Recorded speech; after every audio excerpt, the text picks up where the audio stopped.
আল্লাহ আল্লাহ আল্লাহ, কি হয়ে গেল? ওই তো দেরি হয়ে গেল।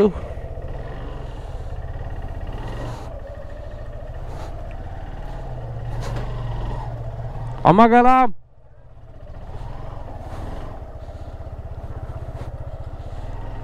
বিসমিল্লাহির রহমানির রহিম।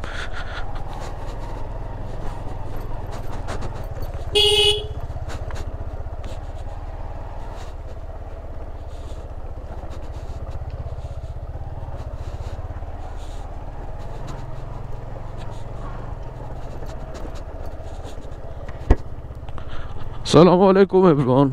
This is Mahathir from Mahathir Wins. I hope আপনারা সবাই ভালো আছেন।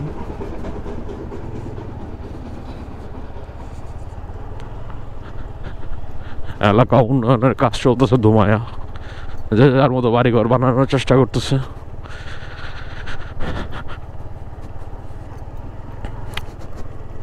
অনেক দিন ধরে কোনো ভিডিও বানানো হয় না, অনেক দিন ধরে কোনো আপডেট দেওয়া হচ্ছে না।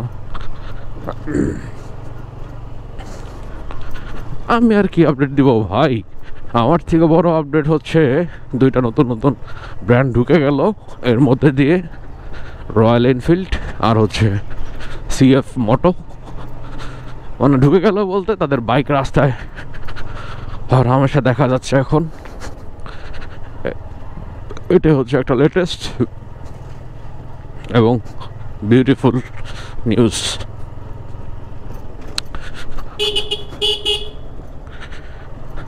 যাই হোক, আমি আমার রিসেপশন নিয়ে আসি।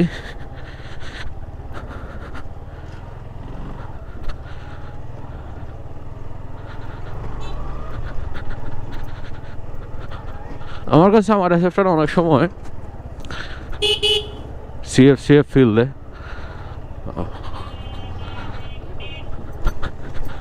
আবার অনেক সময় V3 ফিল দেয়। V3 নিব ভাবছিলাম মাঝখানে একবার, ওকেও করে ফেলছিলাম সব কিছু, এটা সেল দিব, V3 নিয়ে নিব একটা। V3 না তো V4 নিব।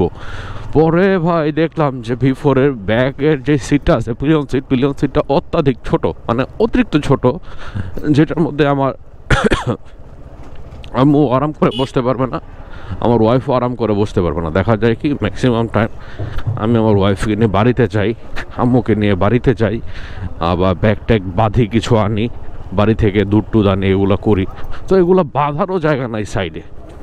হ্যাঁ, আবার এক্সট্রা করে যদি আমি লাগাই, যে লোহা লক্করগুলো, মানে র্যাকগুলো যেগুলো আছে সাইড র্যাক, এগুলো লাগাই, তো এগুলো আহামরি অনেক সুন্দর লাগে না।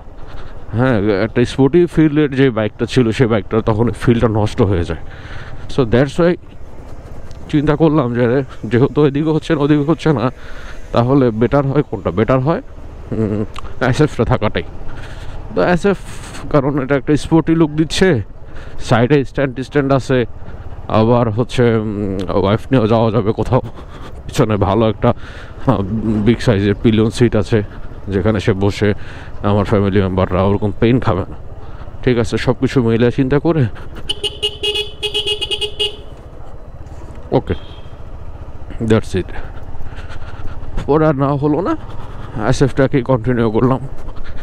এখন এসএফের লাস্ট কিছুদিন যাবত একটু প্রবলেম ফেস করতেছে, সেটা হচ্ছে এসএফের ইয়াটা চেইন সেট আপ নিয়ে, আর হচ্ছে অয়েল নিয়ে, অকটেন, মানে সরি ফুয়েল নিয়ে। ফুয়েলটা একটু কম দিচ্ছে, আবার কিছু জায়গায় মনে হচ্ছে বেশি দিচ্ছে। হ্যাঁ, এরকম মনে হচ্ছে। এখন কি এটা ফুয়েল পাম্পের দোষ নাকি আমার ফুয়েল ইঞ্জেক্টরের দোষ, এটা বুঝতে পারতেছি না।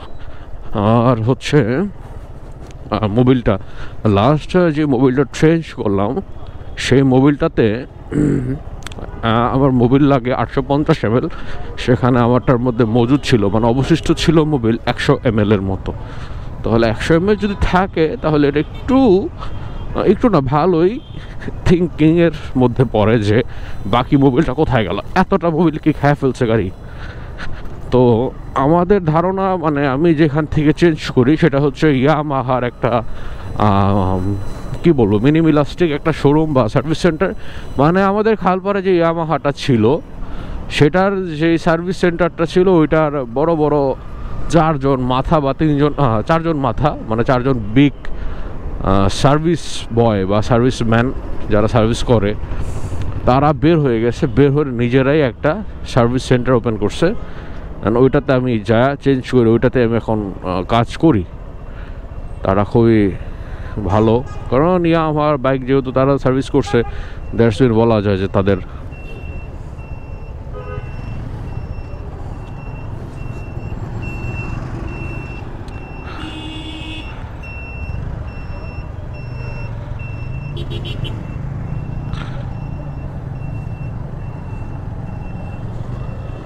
এখানে জামের জন্য আমাদেরকে দিক দিয়ে ঢুকতে হচ্ছে। অনেক পরিমাণে জাম, আর দিতে অফিসে যেতে হবে ইন টাইমের মধ্যে। অলরেডি আমার এই মাসে মনে হয় 3-4টা লেট আছে, 2-3টাতে ফিঙ্গারে প্রবলেম আছে। ভাই রে ভাই, কি যে প্রবলেম রে ভাই।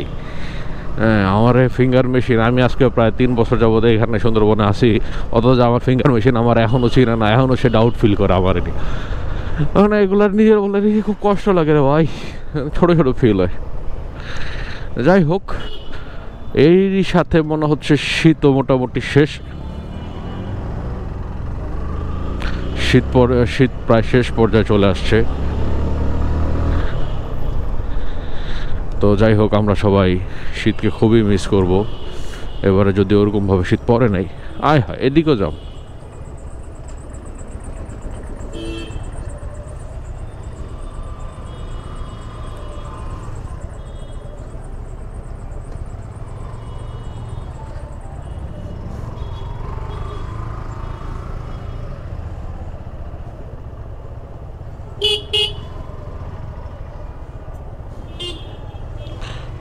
সিচুয়েশন খুবই খারাপ, জানি না পারবো নাকি আজকে ধরতে অফিসটা টাইমলি।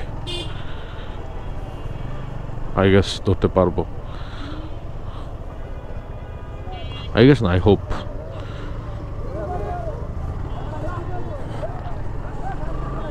যাক, বের হয়ে গেছে যেহেতু, এখন যাওয়া নিয়ে প্যারা খাবো না।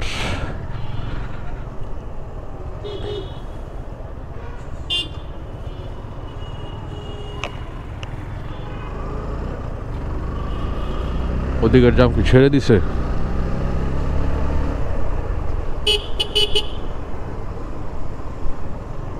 কয়টা বাজে? 9:07 বেজে গেছে অলরেডি। এখন আর কথা বলার সময় নেই ভাই ভিডিওতে, এখন খালি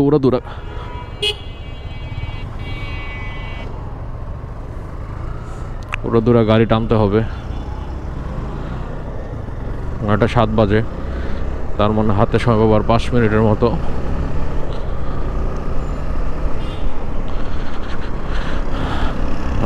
বেরোতে বেরোতে লেট হয়ে গেছে। আজকে ঘুমই ভাঙছে মনে হয় 8:30টার সময়। দেন কোনো মতনে ফ্রেশ হইয়া খাবারের লাঞ্চ বক্সটা ব্যাগের মধ্যে ভইরা ব্যাস দৌড়। আর সাথে আবার একটু এটা গতকালই সেট আপ করা ছিল। গতকাল ভাবছিলাম ভিডিও বানাবো, কিন্তু গতকাল আর বানাই নাই। বাট সেট আপ করা যেহেতু ছিল, সেহেতু একটা সাপোর্ট পেয়ে গেছি আর কি। গোপ্রো তো রেগুলার অলওয়েজ তো সেট আপ করা থাকে না, এটা সেট আপ করে নিই যাতে ইজি হয় অনেক সময়। আর হেলমেটে একটা এক্সট্রা ভার পরে মনে হয় গোপ্রো ইউজ করলে, এটা ভালো লাগে না সব সময়, দ্যাটস ওয়াই। আর যাই হোক, এই হচ্ছে আমার দিনকাল। আপনাদের কী অবস্থা সবাই কমেন্ট বক্সে জানাই দিবেন। সবার কি ভালো আছেন? আর ভালো কথা, কে আজকে এবার খেজুরের রস খাইলেন, আর খেজুর রস খাওয়ার পর কে অসুস্থ হয়ে পড়ছেন তাও জানাই দিবেন। আমি এবার খেজুর রস টোটালি খাইছি মনে হয় 3বার। ঠিক আছে, একবার জায়গা খাইছি, যেটা ভিডিও করছিলাম, বাট আনফর্চুনেটলি ভিডিওটা ডিলেট হয়ে গেছে, আমি ছাড়তে পারি নাই। আর 2বার খাইছি অফিসের কলিগের মাধ্যমে, এক বড় ভাই এনা খাওয়াইছে, ব্যাস। এই হচ্ছে আমার টোটাল 3বার, আর কিছুই না। তো অফিসে বড় ভাই যেটা না খাওয়া হয়েছে, ওইটা একটু টকটক একটা, মানে টকটক না, একটা গরম গরম ভাব চলে আসছিল, মানে কেমন যেন একটা ভাব চলে আসছিল। বাট তারপরেও খাইছি এবং সুস্থ ছিলাম আলহামদুলিল্লাহ। আর যেটা খাইছে ওইটা তো প্রপারলি একদম অথেন্টিকই ছিল, যা নাম হয়েছে আমাদের চোখের সামনে। ব্যাস এই আর কি হচ্ছে আপডেট। এবার কিন্তু গত বছরের মতো অত শীত পড়ে নাই, বাট আশা করতেছি সামনে আরও 20টা দিন পাবো মাঘের, যেটাতে শীত থাকবে ভালো। আর যদি নাও থাকে তাও কোনো সমস্যা নেই, ইনশাল্লাহ আমরা শীতের জায়গায় যাবো অতি তাড়াতাড়ি। সেটা হচ্ছে শ্রীমঙ্গল। হয়তোবা আমি ছুটির আবেদন করছি, যদি স্যার ছুটিটা দেয়, ছুটি ম্যানেজ হয়, তাহলে হয়তোবা ইনশাল্লাহ শ্রীমঙ্গল যাওয়ার একটা প্ল্যানিং আছে সামনের মাসে। দেখা যাক ওইটা কতটুকু আগায় বা কতটুকু এক্সিকিউট করতে পারি। আবার এই মাস তো শেষই, সরি, ফেব্রুয়ারি মাসে আবার একটা পিকনিকেরও প্ল্যানিং আছে। ওইটাও জানি না কতটুকু এক্সিকিউট করতে পারি, ওইটা অফিসিয়াল অবশ্য। আর ওটা এক্সিকিউট করাটা একটু ডিফিকাল্টও হতে পারে, কারণ হচ্ছে অফিসের কাজের প্রেশার অনেক বেশি এখন। তারপর আমরা স্যারের কাছে প্রপোজাল দিছি, সব কিছু ম্যানেজমেন্টের সব পরিকল্পনা করে প্ল্যানিং ট্যানিং করে আমরা স্যারের কাছে প্ল্যানের একটা ব্লু প্রিন্ট দিছি।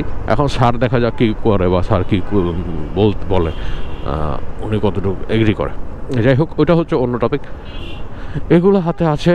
কালকে থেকে ইজতেমা শুরু হবে, যদি পারি তাহলে ইজতেমার শর্ট কিছু ভিডিও ছাড়বো গ্রুপে, সরি ইউটিউব চ্যানেলে আপনাদেরকে দেখানোর জন্য। কারণ ইজতেমাটা আসলে খুব দেখার মতো একটা অ্যামেজিং একটা পরিবেশ থাকে ভাই, মারাত্মক লেভেলের সুন্দর একটা পরিবেশ। মানে সব মানুষ একসাথে জামাত বেঁধে আল্লাহর কাছে মোনাজাত করা, এই জিনিসটা যে কতটুকু মজার, কতটুকু পিসফুল, এটা আপনারা যারা অ্যাটেন্ড না করবেন বুঝতে পারবেন না। বা অ্যাটেন্ড করেন বা না করেন, সরাসরি যদি এসে দেখেন, সরাসরি আসেন, তাহলে এটা বুঝতে পারবেন এটার যে ফিলটা কতটুকু।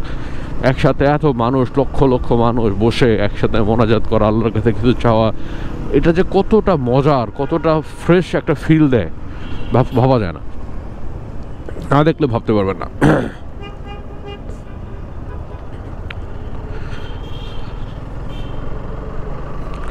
যাই হোক, 9:11 বাজে। আই হোপ আমার জন্য সময় থাকবে কিছুটা, আমি যাব, যে ফিঙ্গারটাকে দিব।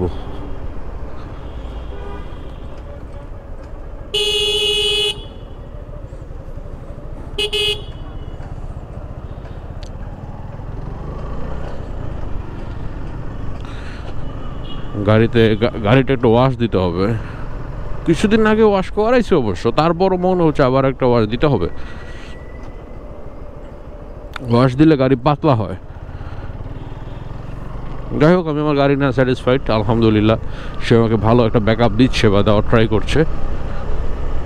25,000 কিলো চলতেছে এখন, যখন আমি কিনি তখন ছিল 23,500 কিলো।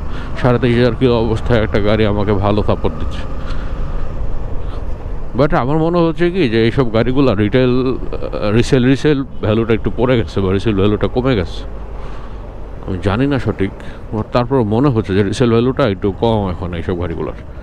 কারণ এটা 250টা ঢুকছে, সিএফ মোটো 350 ঢুকাইছে, রয়্যাল 350 ঢুকাইছে, তারপরে হর্নেট 180 ঢুকাইছে। আরও অনেক বাইক আছে যেগুলো 200 ঢুকাই দিছে, 250 ঢুকাই দিছে, যাদের কারণে হয়তো বা এগুলো রিসেল ভ্যালুটা একটু ডাউনে গেলেও যেতে পারে। এই আর কিছুই না।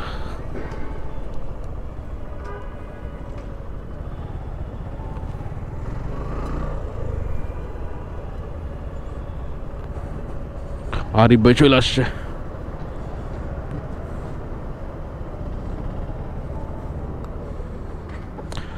ওকে গাইস, সবাই ভালো থাকেন তাহলে, আল্লাহ হাফেজ।